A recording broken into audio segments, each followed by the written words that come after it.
Hi everyone. Actually, in heating and cooling load session, we studied how to do the heating and cooling load calculation and all, and what data we have to use to select the AC machines. We have to select the total coil load, then we have to select the airflow rate, okay, the entering wet bulb temperature, bypass factor, coil entering means condenser entering temperature. A lot of things we require to select the AC machine that we have already discussed. And at the time when we are generating the report, okay. So I have explained when we are considering the airflow rate, we are having three airflow rate. This one. The first one, coil liter per second at a specific point of time, maximum block liter per second at another specific point of time, then sum of peak zone liter per second. Out of these three, which data we have to select or which airflow rate we have to select the AC machine? I told maximum block liter per second will be always good. Correct. Because when you're considering an year, at any specific point of time, this is the maximum coil liter per second is going to happen. So that's why this is a value that you have to select. Anyhow, still a few students might be asking this doubt. Already this data is there in the HAP session, but once again, I will be creating a separate video for that, so that will be easy for everyone. Okay, I'll be explaining how the software will be considering the total coil load and this liter per second and all. Okay, for example, see, when you are generating the total coil load or this report for individual spaces, means each and every spaces, the heat load report you are generating separately, all these three values you will get same only. There is no difference because these changes will come for the VAV system, means multi-zone buildings. Okay. Means if you're having 2 or 3 or 10 or 20 number of spaces, all the load if you are generating together, then only this change will come. Otherwise, coil liter per second maximum at June 16 or maximum block liter per second at June 17, 4 p.m., 5 p.m. or sum of peaks on liter per second, everything remains same for individual space reports. I'll be taking an example, how the software is going to calculate the total coil load. I have taken like three zones, zone number 1, zone number 2, zone number 3. Within each zone, I might be having multiple spaces. Okay, it's n number of spaces.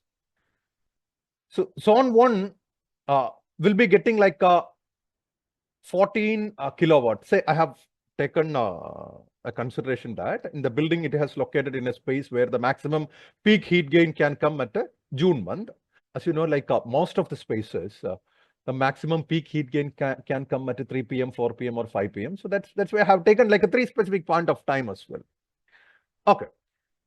See, zone 1 will be getting a 14 kilowatt of peak coil load at June month, 3 p.m.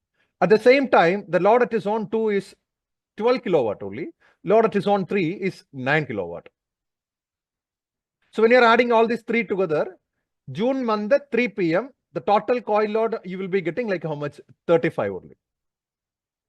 At the same time, zone number 1 will be getting a total coil load of 13 kilowatt because it is decreasing from 3 p.m. Nearly 1 kilowatt is decreasing. Because how it is decreasing? Due to the directional changes, due to the solar or due to the internal condition, these changes can come. Correct. At the time of, means what input you are providing in the space when you are doing the heating and the cooling load calculation, based on that, this change can come. Definitely the diversity factor and definitely the temperature set points also matters. Okay. And so in zone number 2, you will be getting 14 kilowatt. Correct. 14 kilowatt because zone number 2 is maximum at 4 p.m. comparing to the other two zones. Zone number 3 will be getting 10. When you're adding these three together, you will be getting 37. The same way at 5 p.m., zone number 1 will be 10. Zone number 2 will be 11. Zone number 3 will be getting like a 13 kilowatt. So it's clear that when you're adding the maximum peak load of individual spaces, for example, zone number 1, you will be getting, let's say 14, because zone number 1 will be at 3 p.m. It will be getting the peak demand. Zone number 2 will be peak at 4 p.m. and zone number 3 will be at 5 p.m. 13. When you're adding all these three, you will be getting 41. So you might be selecting your coil load at 41 kilowatt. It might be slightly oversizing. Because when we are selecting the coil, you should not consider the individual peak demand of all the spaces by adding together, because you might be oversizing the coil. When you're considering an year, at a specific point of time, when the maximum coil load can happen, that you have to select. That is the optimized way of selection. So in this case, the software will be considering 4 p.m. because by adding the individual total coil load of all the zones together, no, summing up all the coil load, you will be getting 37 kilowatt at 4 p.m. So this will be the total coil load. So in the report, the software will be showing this value, no, this one. Means like a total coil load, this will be. And load occurs at a particular time, this one. Anyhow, in this case, I have taken different values only, just for explanation. Correct. So that's why in a specific point of time, when the coil is getting like a maximum coil load, based on that only the software will be selecting it. So it doesn't mean that total coil load means the individual peak load of every spaces. Rather, at a specific point of time, when the coil is getting the maximum value, that one only the software will be selecting in the final report. Now, airflow rate. Airflow rate, we are having like three values. Coil liter per second at a specific point of time. Maximum block liter per second at a specific point of time. Sum of peak zone liter per second. We can discuss the first two, then the maximum block.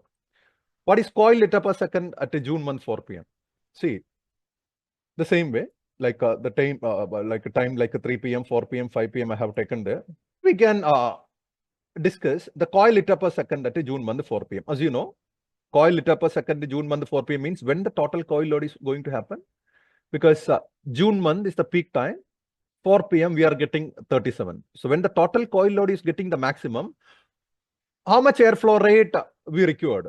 That is called this one, coil liter per second at June month 4 p.m. When the total coil load is maximum, how much airflow rate? So you can consider this one.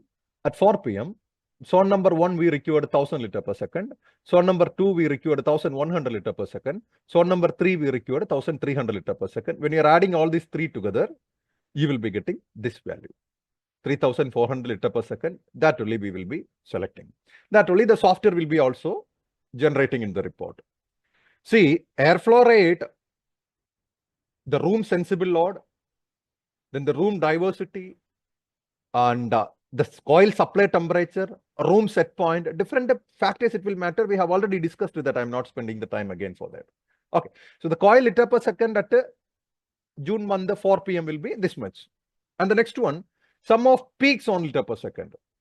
It doesn't mean that each and every zone will be peak at the same time. In case of coil load, in case of airflow rate as well. It doesn't mean that whenever the coil load is maximum at that time we required maximum airflow rate. No, that criteria also will vary. For example, like zone number 1, when you are considering an year, between 3 p.m., 4 p.m. to 5 p.m. at the peak time, normally it is going to happen. So zone number 1, we required 1400. That's the maximum. For zone number 1, we might be getting 1400, 1000, 1150. No, out of these three, which one is maximum? 1400 plus.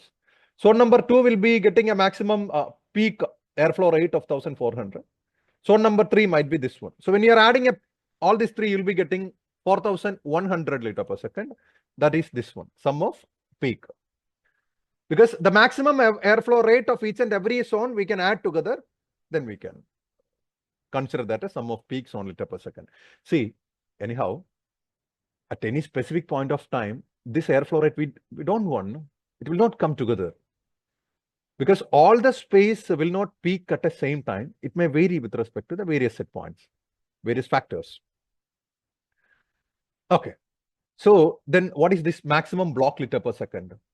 Same like the total coil load, how the software has calculated, the same way. For example, airflow rate at when it is considering an year, at any specific point of time, when the coil is required the maximum airflow rate, that only software will be including in the maximum block liter per second. For example, 3 p.m. 3 p.m.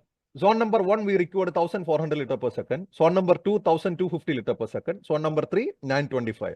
When you're adding all these three together, you will be getting 3575. When 4 p.m., that will be 3400. When it is 5 p.m., that will be 3500. So out of these three, which one is maximum?